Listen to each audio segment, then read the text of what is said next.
Hello my dear students, I am Sukhdev Chaudhary, physics faculty team CLC. Students, आज अपन start करने जा रहे हैं लेक्चर नंबर 90, जिसके अंदर अपन केटीजी वाला चैप्टर उसको अपन आगे बढ़ाएंगे। बच्चों, अगर अपन बात करते हैं पिछले 2 लेक्चर की जिनके अंदर अपन ने केटीजी डिस्कस किया है, तो सबसे पहले मैंने आपको आदर्श गैस की अवधारणाएं समझाई कि आइडियल गैस वास्तव में होती क्या है, वो मैंने आपको समझाया। इसके बाद में गैस का अवस्था समीकरण पीवी बराबर म्यू आर टी, वो और उसके बाद उसके कई सारे रूप वो मैंने आपको समझाए। और फिर उसके बाद में विभिन्न भौतिक राशियाँ जो अपन इसके अंदर काम में लेते हैं उनसे मैंने आपको इंट्रोड्यूस करवाया। उसके बाद मैंने आपको पढ़ाई गैस नियम, जिसके अंदर बॉयल का नियम, चार्ल्स का नियम, गेलुस्से का नियम, अवोगाद्रो का नियम, डाल्टन का नियम और ग्राम का विसरण नियम। ये सारे के सारे गैस नियम मैंने आपको समझाए और जो जो ग्राफ बन सकते थे वो सारे के सारे ग्राफ भी मैंने आपको समझाए। उसके बाद में बच्चों, अगर अपन बात करते हैं तो फिर उसके बाद में अपन ने पढ़ा गैस का दाब यानी प्रेशर है, वो अपन ने डिस्कस किया। फिर उसके बाद में गैस की विभिन्न प्रकार की जो चालें हैं वो चालें अपन ने डिस्कस की। और फिर उसके बाद में गैस की विभिन्न प्रकार की जो गतिज ऊर्जा है वो मैंने आपको समझाई, ठीक है। और फिर उसके बाद में गैस एक अपन ने इससे पहले जो वेग वितरण नियम है, मैक्सवेल का वेग वितरण नियम, वो भी डिस्कस किया था। उसके साथ में अपन ने गैस की विभिन्न प्रकार की चालें डिस्कस की थी। फिर अपन ने गैस का जो प्रेशर है वो प्रेशर अपन ने डिस्कस किया था। फिर उसके बाद में गैस की विभिन्न प्रकार की जो गतिज ऊर्जाएं हो सकती है वो मैंने आपको समझाई, ठीक है ना। और फिर उसके बाद में मैंने आपको स्वतंत्रता की कोटियाँ समझाई। और फिर उसके बाद में मैंने आपको मैक्सवेल का ऊर्जा समविभाजन का नियम पिछले लेक्चर तक समझा दिया था और आज अपन वहीं से स्टार्टिंग करने वाले हैं। तो ध्यान से देखना। देखो बच्चों, मैक्सवेल ने बताया कि किसी भी गैस या अणु की जो कुल गतिज ऊर्जा होती है उसकी सभी स्वतंत्रता की कोटियों में एक समान रूप से वितरित होती है और एक स्वतंत्रता की कोटि की संगत ऊर्जा का मान कितना होता है, 1/2 केटी होता है। तो अगर किसी भी अणु के लिए डिग्री ऑफ फ्रीडम स्वतंत्रता की कोटियां f है तो इस स्थिति में उसकी कुल गतिज ऊर्जा कितनी हो जाएगी, f/2 केटी हो जाएगा, ठीक है ना। तो मैंने आपको बता दिया था कि किसी भी गैस या अणु की कुल गतिज ऊर्जा होती है f/2 केटी। तो कुल गतिज ऊर्जा E बराबर कितना होता है आपके पास, f/2, ये आपके पास केटी होती है। ये तो एक अणु की होगी भी, ठीक है ना। इसके बाद 1 मोल के लिए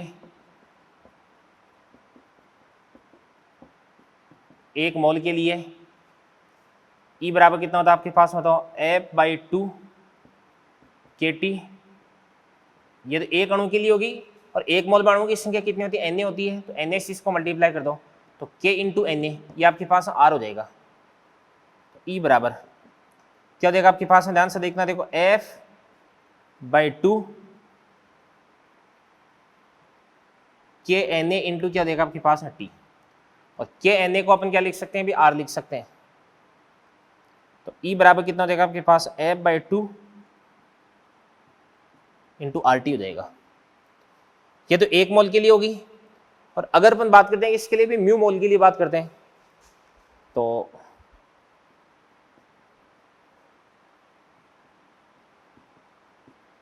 म्यू मोल के लिए, तो म्यू मोल के लिए कुल गतिज ऊर्जा कितनी हो जाएगी आपके पास, f/2 इंटू क्या देगा आपके पास, म्यू RT हो जाएगा, ठीक है भाई। अब मैंने आपको चैप्टर की स्टार्टिंग में समझा दिया था कि आंतरिक ऊर्जा बराबर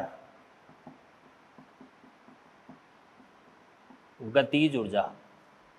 तो आंतरिक ऊर्जा को अपन लिख देंगे U से। तो U बराबर कितना होता है आपके पास, f/2 इंटू कितना होता है आपके पास, म्यू RT। और आंतरिक ऊर्जा में परिवर्तन की अगर अपन बात करते हैं, आंतरिक ऊर्जा में परिवर्तन, तो आंतरिक ऊर्जा में परिवर्तन कितना देगा आपके पास, du बराबर कितना देगा आपके पास, f/2 म्यू R, या आपके पास डेल्टा T हो जाएगा भी। आंतरिक ऊर्जा बराबर गतिज ऊर्जा। गतिज ऊर्जा केवल किस पे डिपेंड करती है, टेम्परेचर पे। तो टेम्परेचर को चेंज करोगे तो आंतरिक ऊर्जा भी चेंज हो जाएगी भी, ठीक है ना। तो du बराबर कितना हो जाएगा, f/2 mu R delta T हो जाएगा।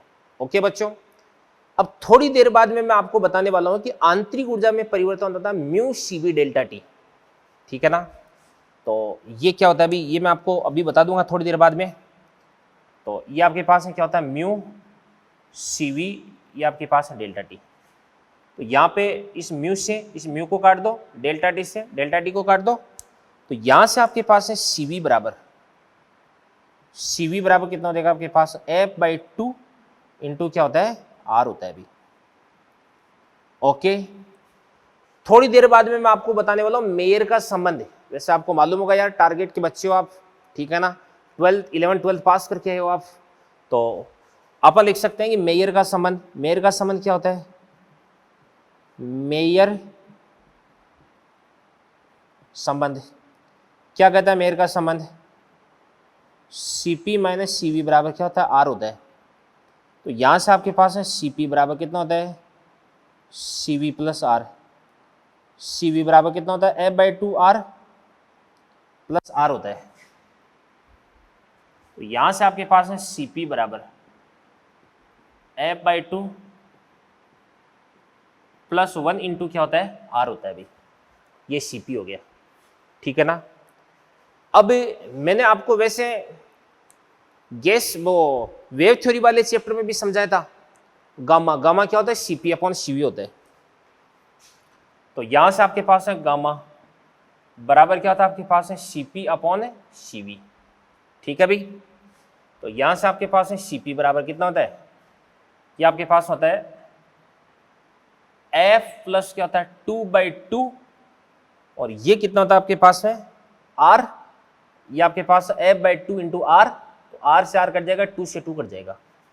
तो यहां से आपके पास है गामा बराबर कितना होता है F/F कितना होता है 1, और प्लस क्या होता है आपके पास है 2/F। इसके बाद में गामा को इधर की तरफ ले जाएंगे, तो यहां से आपके पास F बराबर कितना होता है बताओ, F बराबर होता है क्या होता है अभी, F बराबर 2 गामा माइनस 1 होता है अभी, ठीक है ना, ये बात होगी भी। अब बात सुनना भी, यहां से CV बराबर कितना हो जाएगा आपके पास F/2 R हो गया, ठीक है। तो ये सारी चीजें अपन समझ चुके हैं। अब देखना ना से देखो, CP माइनस CV बराबर कितना होता है R होता है, तो अपन लिख सकते हैं CP माइनस CV बराबर क्या होता है R होता है।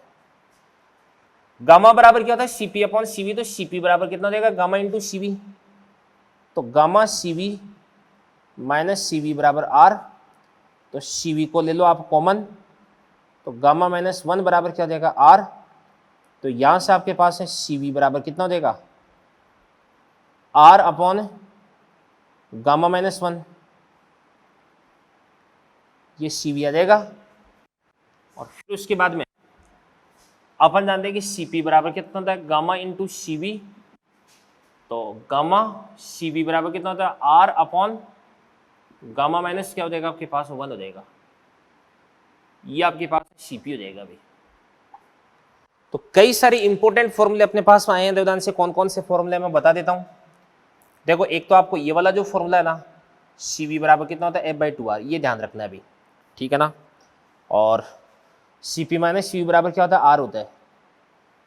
मेयर का संबंध है, ये तो आपको वैसे भी ध्यान होगा। और फिर उसके बाद देवदान से एक CP बराबर कितना होता है आपके पास F/2 प्लस 1 इंटू R होता है। और फिर उसके बाद एक क्या होता है गामा बराबर कितना होता है आपके पास 1 प्लस 2/F, और F बराबर कितना होता है 2 गामा माइनस 1। इसके बाद एक आपके पास है CV बराबर कितना होता है R/ गामा माइनस 1। एक CP बराबर क्या होता है आपके पास है गामा R/ गामा माइनस 1। ये सारी बातें आपको ध्यान में रखनी है अभी, ये सारे के सारे फॉर्मूले आपके बिल्कुल एकदम क्लियर होने चाहिए, ठीक है ना। तो इन चीज़ों को आप करें, नोट करें, फिर उसके बाद में अपन आगे बढ़ते हैं अभी। चलिए बच्चों, इसके बाद में अपन डिस्कस करते हैं विभिन्न प्रकार की जो विशिष्ट ऊष्मा होती है, स्पेसिफिक हीट्स होती है, वो मैं आपको बताने जा रहा हूं। तो विभिन्न प्रकार की जो विशिष्ट ऊष्माएं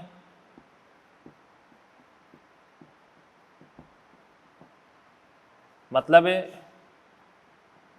स्पेसिफिक हीट्स, तो ध्यान से देखना, देखो सुनो भाई। सबसे पहले अपन बात करते हैं फर्स्ट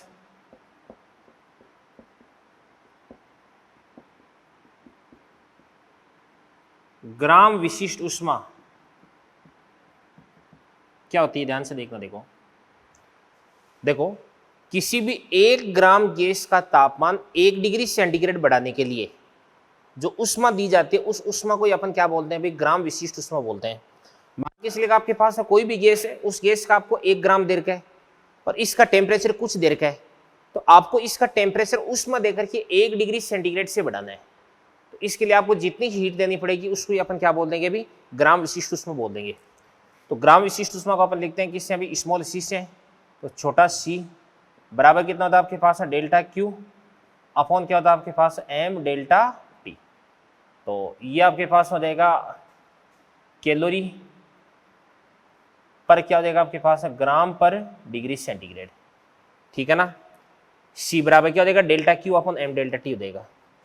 तो यहां से आपके पास डेल्टा क्यू बराबर एम सी इंटू क्या देगा, डेल्टा टी। ये तो ग्राम विशिष्ट उष्मा होगी। इसके बाद है सेकेंड। सेकेंड होती है मोलर विशिष्ट उष्मा।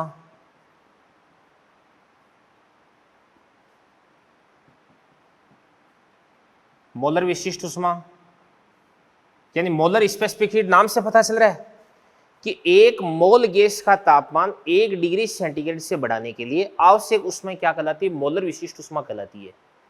यानी आपके पास 1 मोल गैस दे रखी है, ठीक है ना। हाइड्रोजन है तो कितना, 2 ग्राम, नाइट्रोजन है तो कितना भी 28 ग्राम, ऑक्सीजन है तो कितना 32 ग्राम, 1 मोल बनता है अभी। तो 1 मोल गैस का तापमान 1 डिग्री सेंटीग्रेड से बढ़ाने के लिए आवश्यक उष्मा क्या कहलाती है, मोलर विशिष्ट उष्मा कहलाती है। तो इसको आप लिखते हैं कैपिटल सी से। तो कैपिटल सी बराबर कितना होता है, delta Q upon mu delta T. तो यहां से आपके पास है delta Q upon mu delta T. Mu को अपन क्या लिख सकते हैं, एम अपॉन एम डब्ल्यू। तो एम अपॉन क्या देगा आपके पास, एम डब्ल्यू इंटू क्या देगा आपके पास, डेल्टा टी हो जाएगा अभी। अब यहां से जो आपके पास है delta Q upon M delta T है, इसको अपन क्या लिख सकते हैं, स्मॉल सी।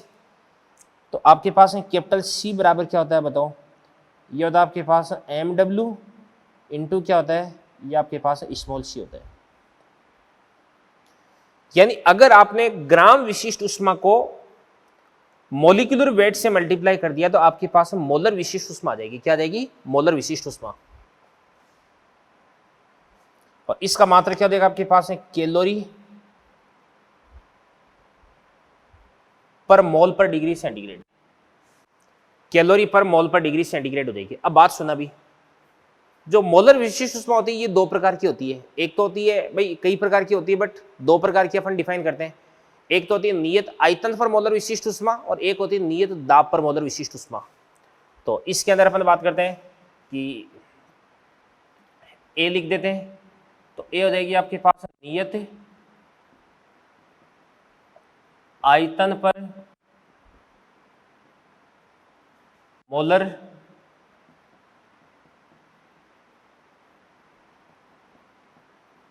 विशिष्ट उष्मा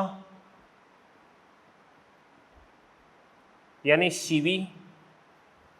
तो नियत आयतन पर मोलर विशिष्ट उष्मा यानी सीवी क्या होती है, ध्यान से देखना। देखो, किसी भी गैस का वॉल्यूम आप फिक्स कर दो, इसका आयतन है वो परिवर्तित नहीं होना चाहिए।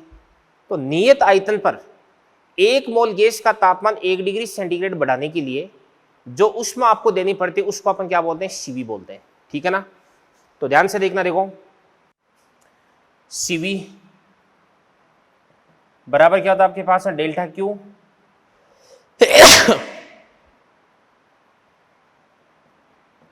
Upon mu delta T. और इसके लिए आपको जो वॉल्यूम है वो क्या रखना है भाई, कांस्टेंट रखना है। आपके पास है कोई भी बर्तन, इस बर्तन के अंदर आपने गैस भर रखी है और इसके बाद में आपने इसका जो वॉल्यूम है वो क्या कर दिया भाई, फिक्स कर दिया। इसका आयतन आपने कांस्टेंट कर दिया, ठीक है ना, यानी इसका आयतन परिवर्तित नहीं होना चाहिए। फिर उसके बाद आप इसको हीट दे रहे हो और इसके तापमान में 1 डिग्री सेंटीग्रेड की वृद्धि कर दी 1 मोल के लिए, ठीक है ना। तो इसको अपन क्या बोल सकते हैं भाई, सीवी बोल सकते हैं। तो नियत आयतन पर 1 मोल गैस का तापमान 1 डिग्री सेंटीग्रेड से बढ़ाने के लिए जो उष्मा आपको चाहिए उसको अपन बोलते हैं सीवी बोलते हैं, ठीक है ना। ये चीज हो गई भी। अब बात सुना भी, आपको बताया कि नियत आयतन पर आप किसी भी गैस को जो भी हीट दोगे वो सारी की सारी हीट इसकी आंतरिक ऊर्जा में वृद्धि करेगी। आपको थर्मोडायनेमिक्स वाले चैप्टर के अंदर मैं आपको पढ़ाऊंगा कि किसी भी गैस को दी गई ऊष्मा बराबर गैस के द्वारा किया गया कार्य प्लस क्या होता है आंतरिक ऊर्जा में परिवर्तन होता है। तो मैं आपको बता देता हूं, फर्स्ट लॉ ऑफ थर्मोडायनेमिक्स क्या कहता है कि दी गई ऊष्मा डेल्टा क्यू बराबर गैस के द्वारा किया गया कार्य प्लस क्या होता है आंतरिक ऊर्जा में परिवर्तन। अब गैस के द्वारा किया गया जो कार्य है क्या होता है आपके पास डेल्टा डब्ल्यू बराबर पी डीवी का इंटीग्रेशन V1 से लेकर के V2 तक। अब ध्यान से देखना, देखो आपने वॉल्यूम को फिक्स कर दिया, तो वॉल्यूम को फिक्स कर दिया तो आपका जो डीवी है वो डीवी कितना हो जाएगा भाई 0, तो डेल्टा डब्ल्यू भी कितना हो जाएगा आपके पास है 0, और डेल्टा डब्ल्यू अगर 0 हो गया तो इस स्थिति में डेल्टा क्यू है वो किसके बराबर हो जाएगा आपके पास डी यू के बराबर हो जाएगा। डेल्टा क्यू किसके बराबर हो जाएगा डी यू के बराबर हो जाएगा। तो डेल्टा क्यू को अपन डी यू लिख सकते हैं, तो यहां से आपके पास है सीवी बराबर कितना होता है आपके पास है डी यू अपॉन ये आपके पास है म्यू डेल्टा टी। तो देखो ये आपके पास है फॉर्मूला है डी यू बराबर म्यू सीवी डेल्टा टी।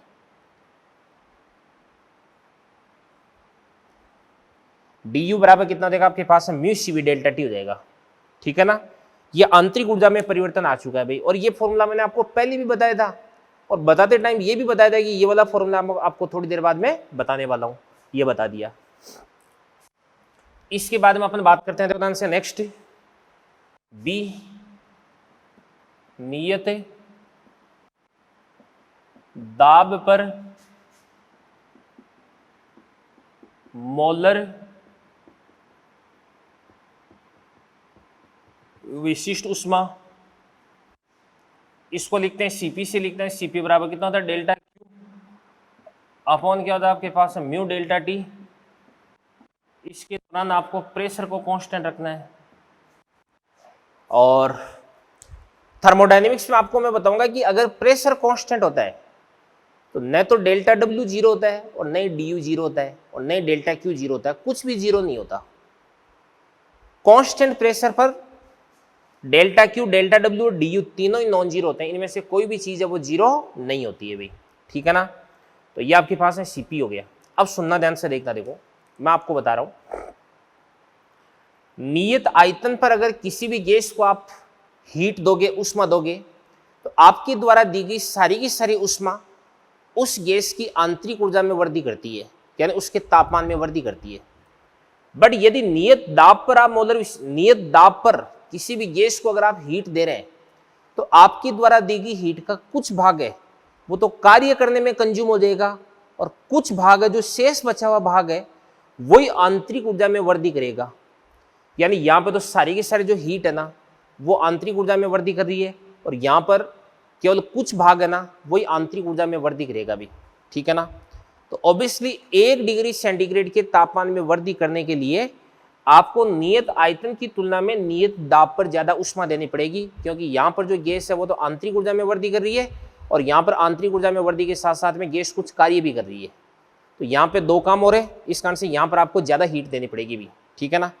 तो अपन लिख सकते हैं कि आपके पास में जो V अगर कांस्टेंट है तो इस स्थिति में वो केवल और केवल किस में भाई डी यू में जाएगी, और प्रेशर अगर कांस्टेंट है तो इस स्थिति में आपके द्वारा क्यों वो ध्यान से देखना, देखो वो डी यू इसके साथ साथ में डेल्टा डब्ल्यू में भी जाएगी। तो यहां से अपन लिख सकते हैं कि जो सीपी है वो बड़ा होता है किससे भी सीवी से। अब सीपी और सीवी इन दोनों का जो अंतर है वो तो आर के बराबर होता है, इसको तो अपन बोलते हैं मेयर संबंध, ठीक है ना। और सीपी और सीवी का जो रेशियो है वो गामा होता है, क्या होता है गामा। गामा बराबर क्या होता है आपके पास है सीपी अपॉन सीवी। आपको मालूम है कि सीपी सीवी से बड़ा होता है, तो गामा वो भी क्या होता है आपके पास 1 से बड़ा होता है, ठीक है ना। ये चीज हो गई भी। तो यहाँ पे अपन ने देखा ग्राम विशिष्ट ऊष्मा क्या होती है, मोलर विशिष्ट ऊष्मा क्या होती है, Cp क्या होता है, Cv क्या होता है, इनके बीच में रिलेशन क्या होता है, इन चीज़ों को नोट करें, फिर अपन आगे बढ़ते हैं। देखिए बच्चों, विभिन्न प्रकार की गैसों के लिए जो डिग्री ऑफ फ्रीडम है वो अपन देख चुके हैं, 3, 5, 6, 7 आपको याद होगा, ठीक है ना। और इसके बाद मैंने आपको फॉर्मूला भी बताया था कि एक तो आपके पास है Cv बराबर तो क्या होता है आपके पास F/2 इंटू आर, एक होता है Cp बराबर क्या होता है आपके पास F/2 प्लस क्या होता है आपके पास 1 इंटू आर, और एक होता है आपके पास है गामा बराबर क्या होता है Cp/Cv होता है। तो सबसे पहले अपन बात करते हैं कि इसके लिए भाई मोनोएटॉमिक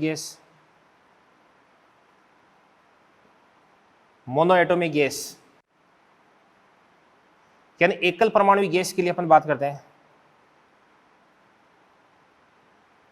तो एकल परमाणु गैस के लिए ध्यान से देखना, देखो जो F होता है वो तो कितना होता है भाई 3, इसके लिए जो Cv होता है वो होता है 3/2R, इसके लिए जो Cp होता है वो होता है आपके पास है 5/2R,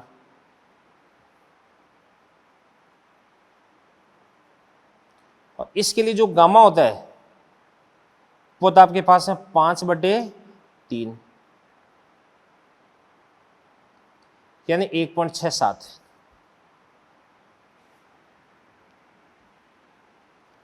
इसके बाद में अपन बात करते हैं डाईएटॉमिक।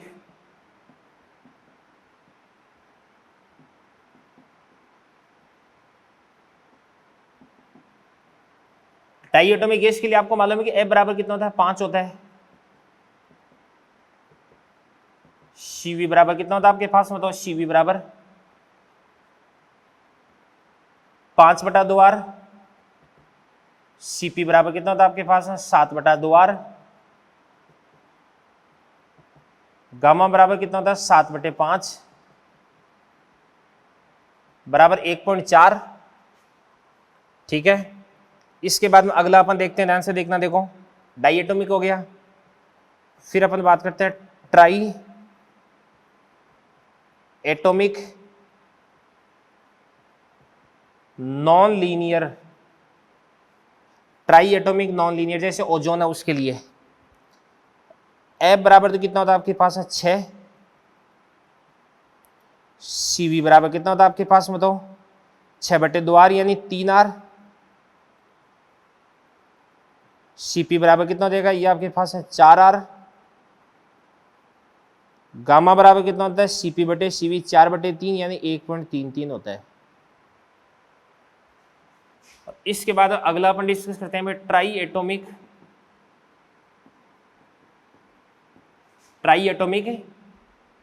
नॉन लीनियर के बाद में आ जाएगा अपना लीनियर, ठीक है ना। तो ट्राई एटॉमिक लीनियर है, इसके अंदर F बराबर कितना होता है आपके पास में, उदाहरण से 7, Cv बराबर कितना होता है 7/2R, Cp बराबर कितना होता है आपके पास 9/2R, गामा बराबर क्या होता है Cp/Cv 9/7 होता है, और 9/7 कितना होता है 7 एकम 7, 7 दूनी 14, 6, 8 × 7 56 होता है, 1.28 हो गया अभी। तो ध्यान से देखना, देखो विभिन्न प्रकार की गैसों के लिए F, Cv, Cp, गामा इन सब की वैल्यू अपन यहाँ पे लिख चुके हैं। तो ये बातें आपको ऑन टिप्स होनी चाहिए भी। तो यहाँ पे अपन देख सकते हैं कि मोनोएटॉमिक गैस है, इसके लिए गामा कितना होता है भाई, मोनोएटॉमिक गैस के लिए गामा होता है ये होता है आपके पास में 5/3 1.67 होता है, सबसे ज्यादा होता है। डाईएटॉमिक गैस के लिए गामा कितना होता है 1.4, ट्राईएटॉमिक नॉन लीनियर के लिए कितना होता है गामा, ये होता है 1.33, और ट्राईएटॉमिक लीनियर के लिए कितना होता है अभी 1.28 होता है। तो जैसे जैसे परमाणुविकता बढ़ती है, एटोमिसिटी बढ़ती है, वैसे वैसे आपको बताया कि जो गामा उसका मान क्या होता है घटता है अभी, ठीक है। तो ये बातें अपनी हो चुकी है यहाँ पे, ओके।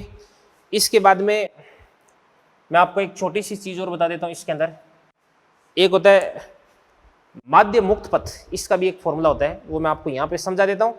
इसके बाद में गैसों का मिक्सर है वो अपन पढ़ेंगे, और वो इस चैप्टर का केटीजी का अपना लास्ट टॉपिक होगा अभी, ठीक है। तो अपन बात करते हैं माध्य मुक्त पथ। क्या होता है अभी माध्य मुक्त पथ? क्या होता है? Lambda M. और दूरी बराबर क्या होता है आपके पास है? दूरी बराबर क्या होता है अभी? चाल गुणा समय, ठीक है ना। तो माध्य मुक्त पथ तो एक प्रकार की दूरी होगी। चाल कितनी होती है आपके पास है? तापीय चाल Vt इंटू समय। औसत समय क्या होता है अभी? इसको अपन बोलते हैं टो। टो क्या होता है? ये होता है आपके पास में विश्रांति काल। अभी देखो बच्चों, दो क्रमागत टक्करों के बीच में लगा जो समय, इसका माध्य मान होता है, एवरेज टाइम होता है, इसको अपन बोलते हैं विश्रांति काल बोलते हैं। कोई भी जैसे गैसीय अणु होता है, दो क्रमागत टक्करों में अलग अलग डिस्टेंस कवर करता है। कभी किसी टक्कर के लिए इसको कम दूरी पे मॉलिक्यूल मिल जाता है, यानी कम दूरी चलनी पड़ती है, कभी ज्यादा, कभी और ज्यादा, कभी कम ज्यादा, कम ज्यादा, ऐसे चलता रहता है। तो इन दूरियों का जो माध्य होता है, एवरेज होता है, उसको अपन बोलते हैं माध्य मुक्त पथ।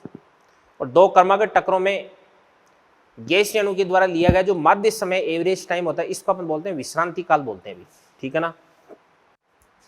लेमडा एम का फॉर्मूला था लेमडा एम बराबर 1/√2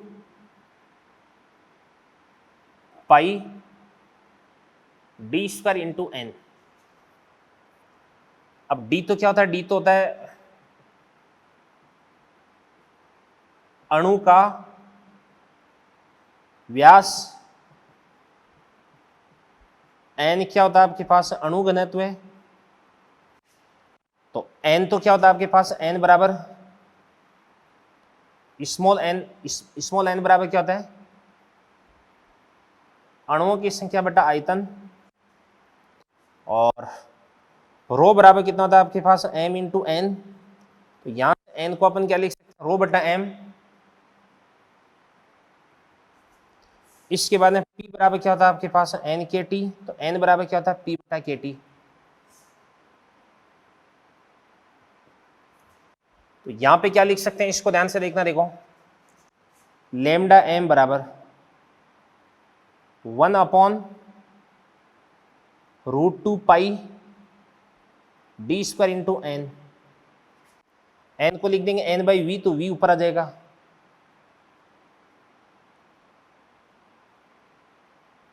√2 pi D square into N हो गया। या इस एन को अपन क्या लिख सकते हैं? रो बाई एम। तो एम चला जाएगा ऊपर, तो एम अपॉन √2 पाई, इसके बाद है डी स्क्वायर, और एन को अपन क्या लिख देंगे? रो बाई एम। तो ये आपके पास रो जाएगा, और बराबर इसको अपन क्या लिख देंगे भी? पी बाई के टी, ठीक है ना। तो स्मॉल एन को लिख देंगे अपन पी बाई के टी। तो के टी ऊपर आ जाएगा, और अपॉन √2 पाई डी स्क्वायर। तो ये आपके पास है पी आ जाएगा, अभी प्रेशर आ जाएगा, ठीक है ना। तो ये आपके पास में जो माध्य मुक्त पथ है उसका फॉर्मूला आ जाएगा। तो इन सारी की सारी चीज़ों को नोट करें, फिर अपन गैसों का मिक्सर पढ़ेंगे भाई। तो देखिए बच्चों, केटीजी इसके लास्ट में अपन पहुंच चुके हैं। बहुत ज़्यादा बड़ा चैप्टर ये है नहीं, काफ़ी सारी बातें अपन ने डिस्कस की है। तो लास्ट टॉपिक में स्टार्ट करने जा रहा हूँ जिसका नाम है गैसों का मिश्रण। अब अपन मिश्रण के अंदर ऐसी गैसें काम में लेंगे जो अक्रियाशील हो, यानी जो आपस में रिएक्शन नहीं करे। क्योंकि अगर दो या दो से ज़्यादा गैसों ने मिलकर के आपस में रिएक्शन कर ली तो फिर उसके बाद में एक तीसरा प्रोडक्ट बन जाएगा, और इसके लिए अपन ये जो फॉर्मूला है वो अपन लागू नहीं कर सकते। तो सबसे पहले अपन बात करते हैं अक्रियाशील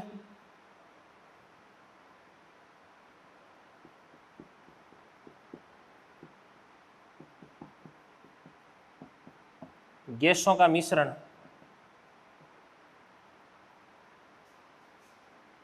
अक्रियाशील गैसों का मिश्रण देखो ध्यान से। सबसे पहले ध्यान से अपन बात करते हैं गैस के अणुओं की संख्या।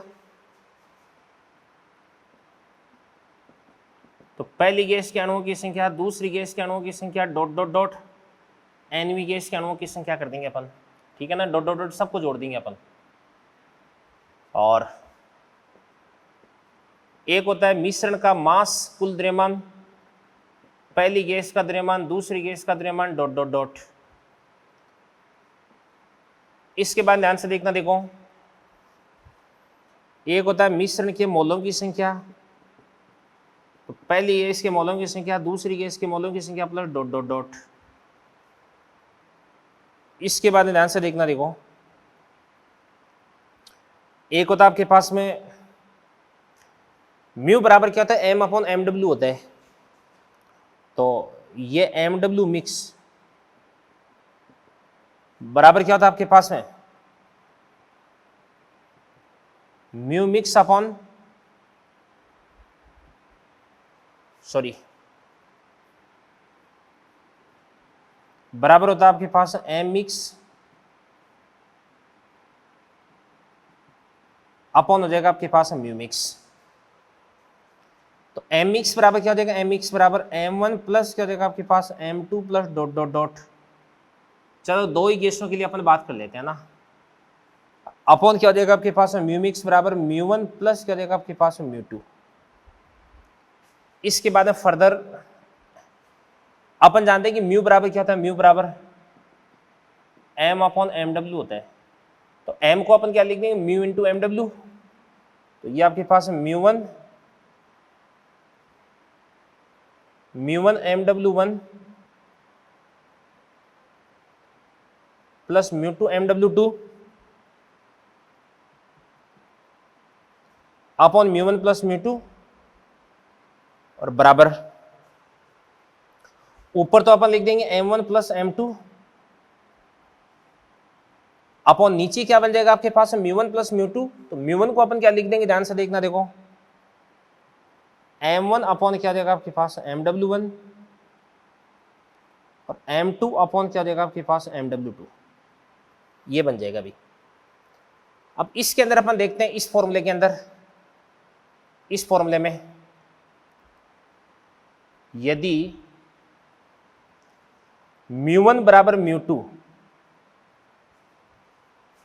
यदि म्यू वन और म्यू टू को अपन बराबर ले लेते हैं, तो इस स्थिति में आपके पास में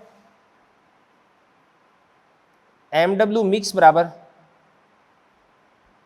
M W one plus M W two divided by क्या हो जाएगा आपके पास टू हो जाएगा अभी। इसको अपन क्या बोलते हैं, समांतर माध्य बोलते हैं।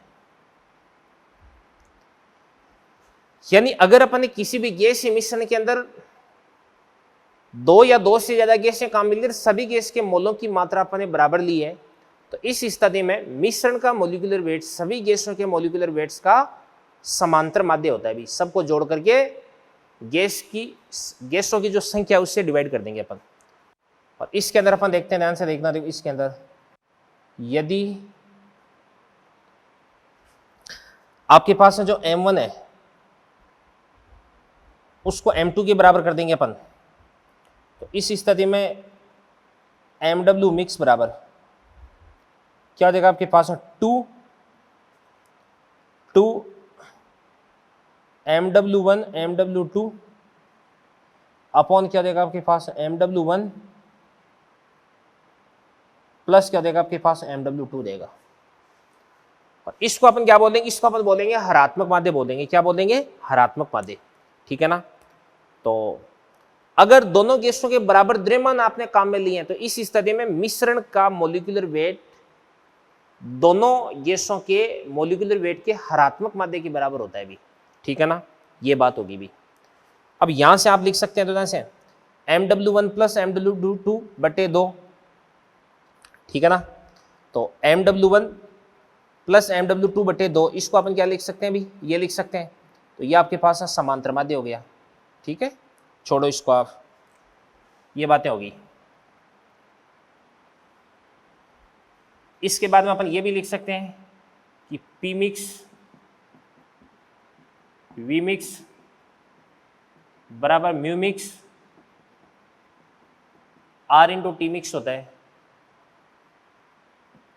तो P मिक्स बराबर क्या देगा आपके पास, बताओ, ये बन जाएगा आपके पास म्यू मिक्स कितना देगा, μ1 प्लस μ2 प्लस μ3, या तीन गैसें ले लिया आपने, इंटू क्या देगा आपके पास R टी मिक्स अपॉन क्या देगा बताओ, वी मिक्स हो जाएगा। ये मिक्सर का प्रेशर हो जाएगा आपके पास में, ठीक है ना। और इसके बाद में अपन क्या लगा सकते हैं, देखना ध्यान से देखो,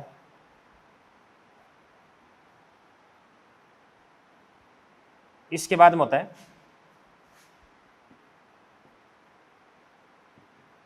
सीपी मिक्स बराबर म्यू1 CP1 प्लस क्या होता है म्यू2 CP2, ये फॉर्मूले याद कर लें आप, बटे म्यू1 प्लस म्यू2। इसी प्रकार से सीवी मिक्स बराबर म्यू1 CV1 प्लस म्यू2 CV2 बटे क्या देगा आपके पास म्यू1 प्लस म्यू2। फिर आपके पास है गामा मिक्स बराबर क्या होता है CP mix upon CV mix. तो इसको अपन लिख देंगे म्यू1 CP1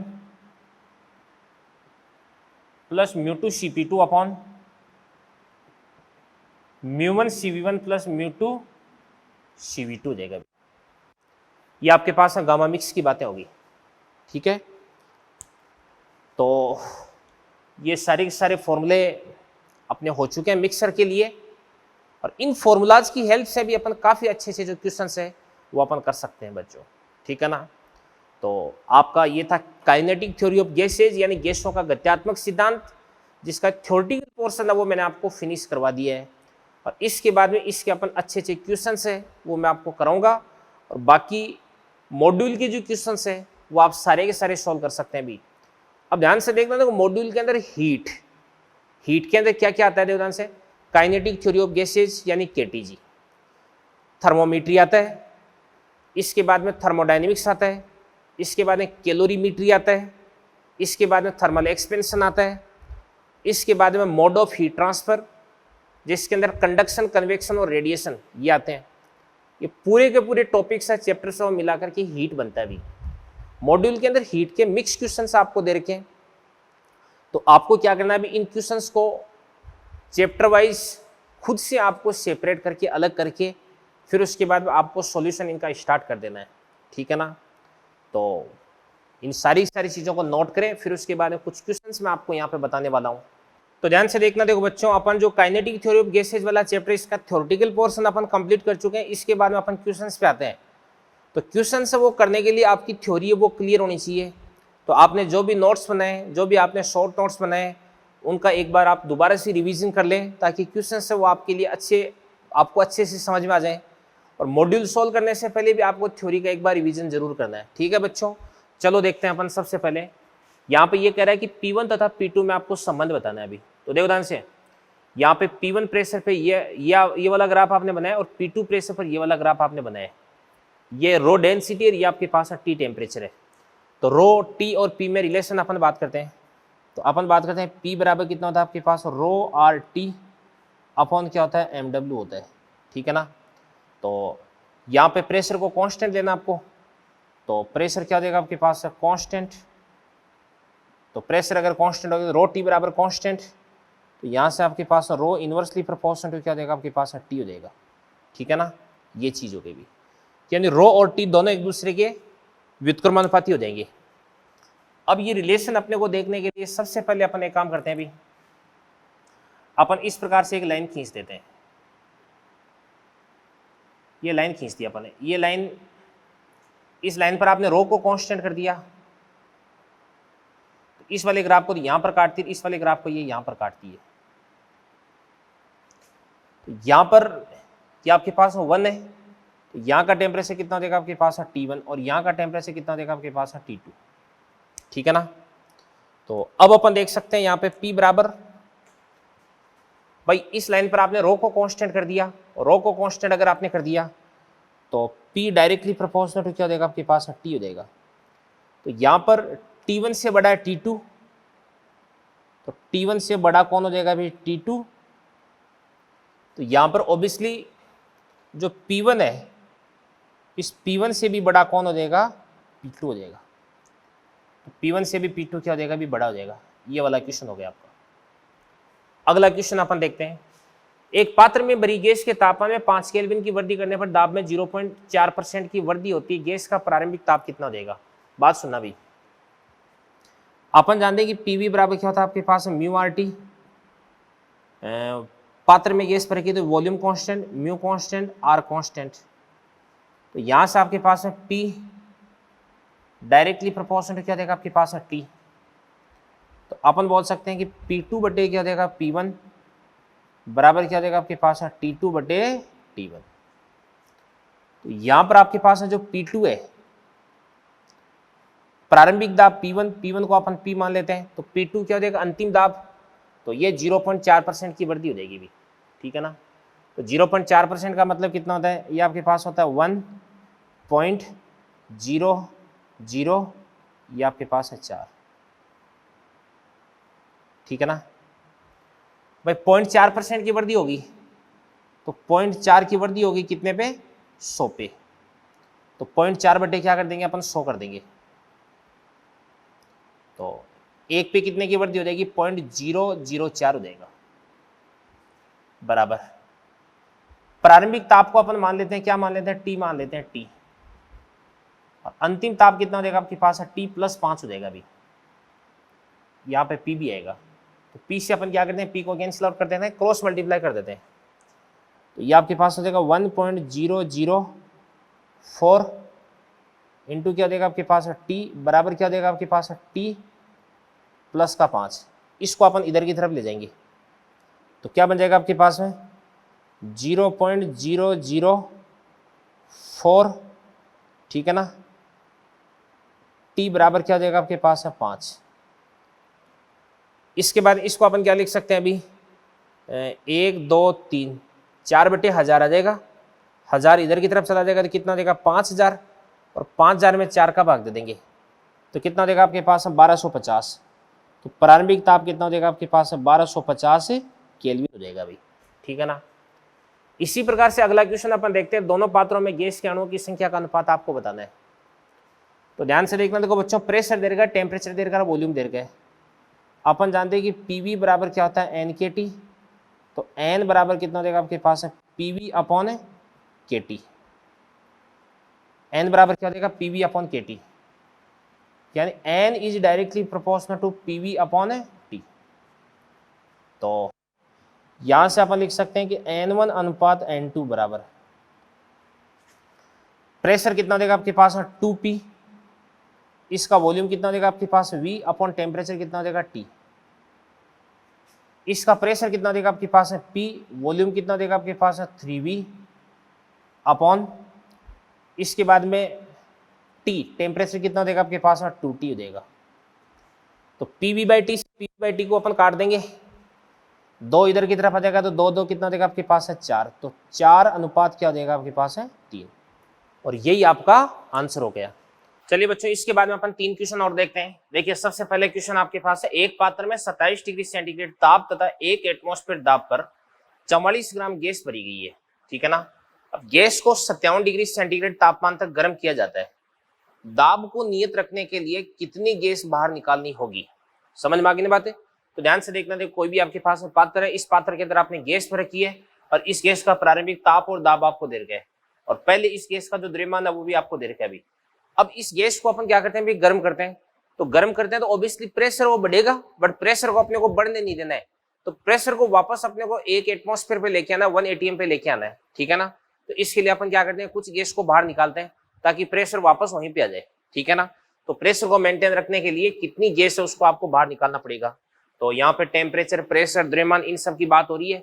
तो आदर्श गैस का जो अवस्था समीकरण है उसको मैं अप्लाई करता हूँ। यहाँ पे देखिएगा क्या कहता है अवस्था समीकरण, पीवी बराबर क्या होता है आपके पास म्यू आर टी, और म्यू को अपन क्या लिख सकते हैं अभी, एम अपॉन क्या देगा आपके पास M W into R T देगा।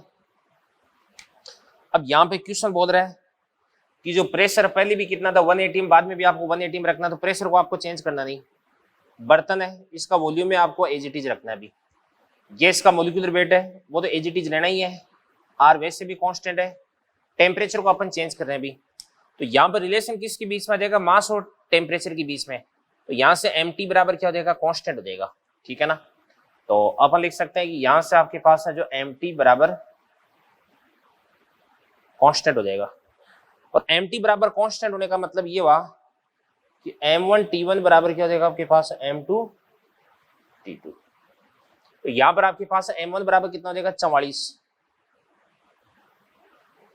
और t1 बराबर कितना हो जाएगा, t1 बराबर 27 है, तो 27 को अपन लिख सकते हैं 300। m2 ये आपको याद करना है अभी, और t2, तो t2 कितना हो जाएगा आपके पास में टेम्परेचर 57, तो 57 को अगर अपन जोड़ देंगे 273 के अंदर तो कितना हो जाएगा 330 हो जाएगा, तो इसको अपन बोलेंगे 330 बोल देंगे अभी। तो यहाँ पे इसको अपन 30 से काट देते हैं, तो 30 से काट देते हैं तो ये कितना देगा आपके पास है 10, और ये कितना देगा आपके पास है 11, तो ये तो अपने पास है 10 और ये 11 बार कट जाएगा अभी, ठीक है ना।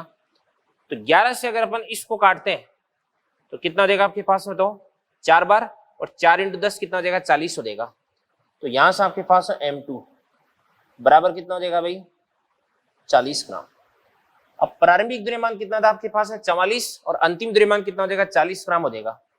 तो डेल्टा m बराबर कितना हो जाएगा बताओ, 44 माइनस 40 बराबर कितना देगा आपके पास है 4 ग्राम।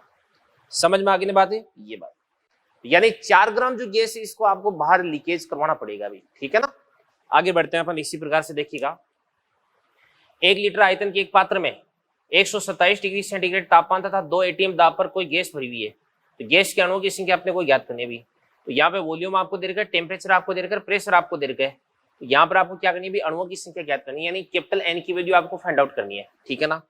तो करते हैं अपन, देखो ध्यान से। अपन जानते हैं कि पीवी बराबर क्या होता है एनकेटी होता है, फॉर्मूला मैंने आपको याद करने के लिए बोल रखा है। तो यहाँ से आपके पास एन बराबर क्या देगा पीवी अपॉन केटी, ठीक है भाई। तो एन बराबर पीवी अपॉन केटी। सबसे पहले बात करें प्रेशर की, बात करते हैं 2 एटीएम, तो 2 का तो क्या देगा 2, एटीएम कितना होता है, ATM 1.01 into 10 to the power 5, ठीक है ना, इंटू, और फिर उसके बाद में वॉल्यूम, वॉल्यूम कितना दे रखा है आपको 1 लीटर दे रखा है, ठीक है ना। और याद रखना भी 1 लीटर होता है ना वो कितना होता है 1 मीटर क्यूब बराबर कितना होता है 10 की पावर 3 लीटर होता है। तो यहां से अपन लिख सकते हैं कि 1 लीटर बराबर कितना हो जाएगा 10 की पावर माइनस का 3 मीटर क्यूब हो जाएगा। तो वॉल्यूम कितना हो जाएगा आपके पास है 10 की पावर माइनस का 3 अपॉन केटी। तो के क्या होता है, के बोल्ट्जमान नीयतांक होता है, तो ये आपके पास होता है 1.38 गुणा 10 की पावर माइनस का 23। के हो गया टेम्परेचर कितना हो जाएगा 27 का, 127 है ना, तो 127 का आपके पास आ जाएगा 400 जाएगा, कितना हो जाएगा 400। इसके बाद इसको अपन सोल्व करेंगे, और सोल्व करेंगे तो अपने पास अणुओं की संख्या आ जाएगी, भी आंसर आ जाएगा। यानी सिंपल पीवी बराबर एनकेटी से आपको एन की वैल्यू फाइंड आउट करनी है और कुछ भी नहीं। अगला क्वेश्चन अपन देखते हैं ध्यान से। एक आदर्श केस है पी स्क्वायर वी बराबर नियम का पालन करती है भी। कोई भी आइडियल गैस है जिसके लिए ये नियम लागू होता है पी स्क्वायर वी बराबर कांस्टेंट। गैस का प्रारंभिक ताप हुआ आयतन कितना है टी और वी है, यदि आयतन को 2v कर दिया जाए तो अंतिम ताप कितना होगा। तो बात सुनना भी, मैं आपको ये बता रहा हूं यहाँ पे कि जो प्रेशर और वॉल्यूम के बीच में जो रिलेशन दे रखा है, और टेम्परेचर और वॉल्यूम के बीच में रिलेशन आपको पूछ रखा है। तो यहाँ पे जो प्रेशर, इस प्रेशर को यहाँ से अपने को एलिमिनेट करना पड़ेगा, प्रेशर को यहाँ से अपने को हटाना पड़ेगा। तो कैसे हटा सकते हैं, मैंने आपको बताया कि कोई भी जो आदर्श केस होती है वो अवस्था समीकरण की पालना करती है, पीवी बराबर म्यू आर टी का। तो आप लिख सकते हैं कि पीवी बराबर क्या होता है म्यू आर टी, यानी पीवी डायरेक्टली प्रोपोर्शनल टू क्या देगा टी। अब यहाँ पे प्रेशर उसको हटाना है, तो प्रेशर को अपन क्या लिख सकते हैं, पी डायरेक्टली प्रोपोर्शनल टू क्या देगा टी अपॉन वी, ठीक है ना। तो फिर उसके बाद में पी स्क्वायर वी बराबर नियत, तो अपन लिख सकते हैं पी स्क्वायर वी बराबर, अब पी को अपन क्या लिख सकते हैं, पी को टी बाई क्या देगा आपके पास में वी, इसका होल स्क्वायर इंटू क्या जाएगा आपके पास में वी बराबर कांस्टेंट। अब यहां से टी स्क्वायर बटे वी स्क्वायर, ये वी आ गया तो वी कट जाएगा, तो यहां से अपने पास में टी स्क्वायर डायरेक्टली प्रोपोर्शनल क्या देगा आपके पास में वी, या इसको आप लिख सकते हैं कि जो टी है वो इनवर्सली प्रोपोर्शनल क्या हो जाएगा आपके पास में, v हो जाएगा भी। तो इसको आप लिख सकते हैं टी डैश अपॉन टी बराबर v डैश कितना हो जाएगा आपके पास 2v अपॉन पहले वॉल्यूम कितना था v था, इसका रूट कर देंगे। तो यहां से अपने पास आ जाएगा टी डैश बराबर √2 इंटू क्या देगा t। तो यहां से आपके पास टी डैश बराबर कितना देगा √2 इंटू टी हो जाएगा। तो ये तीनों क्वेश्चंस आप अच्छे से देख लीजिएगा, इसके बाद आगे बढ़ते हैं अपन। तो चलिए बच्चों, बोर्ड पे आपके सामने 3 क्वेश्चंस लिखे गए हैं। इन तीनों क्वेश्चंस को अपन बहुत अच्छे से देखते हैं और ये आपके लास्ट के 3 क्वेश्चन है। इसके बाद में काइनेटिक थ्योरी ऑफ गैसेस को अपन फिनिश कर देंगे, ठीक है ना। तो देखिएगा, देखो यहाँ पे अपने पास देखो ध्यान से 2 बर्तन है, इन दोनों की volume 2v, v, pressure p, 4p, temperature t। अब यहाँ पर ये अपने पास वाल्व है, तो इस वाल्व के माध्यम से यहाँ से जो गैस है उसका एक्सचेंज नहीं हो रहा, आदान प्रदान नहीं हो रहा। जैसे अपन इस वाल्व को खोलते हैं तो वैसे जो गैस है अपने हाई प्रेशर से लो प्रेशर की तरफ गति करेगी, उच्च दाब से निम्न दाब की ओर गति करेगी, और अल्टीमेटली दोनों का जो प्रेशर है वो क्या हो जाएगा अभी, बराबर हो जाएगा, ठीक है ना। अल्टीमेटली दोनों का प्रेशर क्या हो जाएगा, बराबर हो जाएगा अभी। तो अपने को क्या करना है अभी, मिक्सर का प्रेशर फाइंड आउट करना है, ठीक है बच्चों। तो चलो करते हैं अपन, मिक्सर का प्रेशर फाइंड आउट करते हैं अपन। तो कैसे करेंगे, देखो ध्यान से, अपन ऐसे कर देंगे कि सॉल्यूशन, तो लिख देंगे अपन म्यू मिक्स बराबर क्या हो जाएगा आपके पास μ1 प्लस μ2। तो पीवी बराबर क्या होता है म्यू आर टी, तो म्यू बराबर क्या हो जाएगा पीवी बाई आर टी। तो इसको अपन लिख देंगे पी मिक्स, और वी मिक्स कितना देगा, we mix 2v plus v बराबर कितना देगा 3v अपॉन आर, और टी मिक्स कितना देगा आपके पास टी बराबर, इसके अंदर मोलों की संख्या कितना देगा μ1 बराबर कितना देगा पीवी बाई आर टी। तो P इंटू 2v कितना देगा 2pv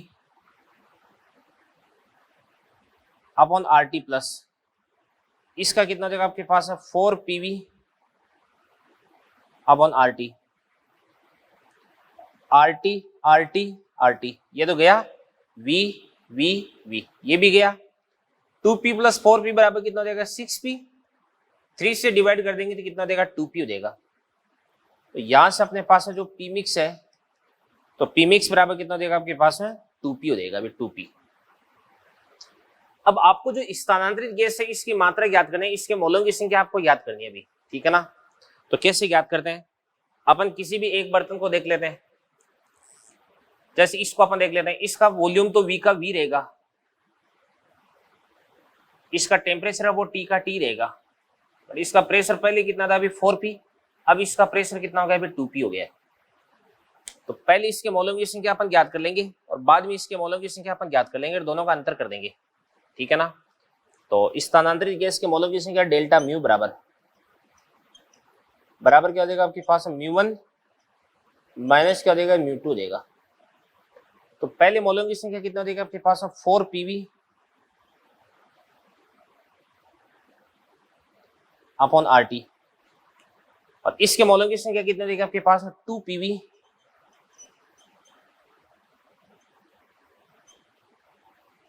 अपॉन आर टी। तो 4pv upon R T minus 2pv upon R T बराबर कितना देगा आपके पास 2pv अपॉन आर टी। ये स्थानांतरित गैस के मोलों की संख्या आ जाएगी भी, ठीक है ना। अगला देखो ध्यान से, 3 आदर्श गैसों के क्रमशः μ1 μ2 तथा μ3 मोलों को आपस में मिश्रित किया जाता है। यदि इनके तापमान क्रमशः T1 T2 तथा T3 है तो मिश्रण का अंतिम ताप आपको याद करना है भी, ठीक है ना। तो चलिए देखते हैं अपन, देखो भाई यहाँ पे अपन क्या करते हैं, देखो तीनों गैसों के टेम्परेचर है वो क्या भी अलग अलग है, ठीक है ना। और अगर टेम्परेचर अलग अलग है तो इन गैसों के बीच में जो ऊर्जा है इस ऊर्जा का आदान प्रदान होगा, ठीक है ना। और ऊर्जा का आदान प्रदान अगर होगा तो अपन क्या करते हैं देवदान से, ऐसे लिख सकते हैं कि कुल आंतरिक ऊर्जा U बराबर U1 प्लस क्या देगा U2 प्लस क्या देगा आपके पास U3। ऊर्जा संरक्षण लगा देंगे अपन जानते हैं आंतरिक ऊर्जा क्या होती है, U बराबर म्यू CVT, क्या होती है म्यू CVT। तो ये म्यू मिक्स कर दो, U मिक्स कर दो इसको आप, तो इसको अपन क्या लिख सकते हैं म्यू मिक्स। तो म्यू मिक्स क्या देगा μ1 plus mu two plus mu three, ये म्यू मिक्स हो गया। इसके बाद है Cv इंटू क्या देगा आपके पास है टी मिक्स बराबर, इसके बाद में U1 बराबर कितना देगा आपके पास है mu one Cv T1 mu two Cv T2 और इसके बाद में plus mu three Cv T3, Cv को कॉमन लेके काट दो, तो यहां से आपके पास डायरेक्टली आ जाएगा टी मिक्स बराबर mu one T1 plus mu to T2 plus mu three T3 upon mu one plus mu two plus mu three. तो ये आपके पास टी मिक्स का फॉर्मूला आ गया अभी, ठीक है ना। तो आपको ध्यान रखना है अभी 2 गैस है या 3 गैस है, इनको अगर आपने मिक्स किया तो आपको मिक्सर का फाइनल टेम्परेचर कैलकुलेट करना है। तो mu one T1 plus mu to T2 plus mu three T3 plus mu four T4 ऐसे चलता जाएगा, और अपॉन में mu one plus mu two plus mu three and so on. इस प्रकार से आपको मिक्सर का फाइनल टेम्परेचर कैलकुलेट कर लेना है। चलो अगला और लास्ट क्वेश्चन अपन देखते हैं देवदान से। m ग्राम गैस का तापमान T0 से 2T0 करने हेतु आवश्यक ऊष्मा की गणना करो। यदि गैस की ग्राम विशिष्ट ऊष्मा C बराबर अल्फा T द्वारा दी जाती है और अल्फा यहाँ पर आपके पास है क्या भी कांस्टेंट है, तो सबसे पहले अपन जानते हैं C बराबर क्या देगा आपको अल्फा, ये हो जाएगा T हो जाएगा, और अपन जानते हैं कि C बराबर कितना होता है dq अपॉन m इंटू क्या होता है dt होता है। अभी तो आपको लिखना है dq बराबर क्या देगा m अल्फा t dt, दोनों तरफ से कर दो इसका इंटीग्रेशन। टेम्परेचर आपको T0 से 2T0 करना है, तो dq का इंटीग्रेशन कर दोगे तो आपके पास आ जाएगा डेल्टा Q बराबर, इसके बाद m अल्फा, और फिर उसके बाद में t का क्या होता है बताओ टी स्क्वायर बटे 2, तो 2 तो आ जाएगा यहाँ पे, और टी स्क्वायर 2T0 का कितना हो जाएगा 4T0 square minus T0 square देगा, तो बराबर कितना हो जाएगा आपके पास है 4 में से एक को माइनस कर देंगे कितना हो जाएगा 3, तो 3m अल्फा T0 स्क्वायर बटे 2, यही आपका आंसर हो गया। तो ध्यान से देखना, देखो बच्चों इस चैप्टर में सबसे पहले अपन ने काइनेटिक थ्योरी ऑफ गैसेज इसकी थ्योरी कंप्लीट की, और उसके बाद में अपन इसके अच्छे अच्छे क्वेश्चंस है वो भी अपन ने सोल्व कर दिए हैं। मॉड्यूल में भी कई अच्छे अच्छे क्वेश्चंस दे रखे हैं, तो वो सारे क्वेश्चंस आपको सोल्व करने हैं। मिलते हैं अगले लेक्चर पर। Thank you very much, all the best. इन सारी चीजों को नोट कर लें भी आप।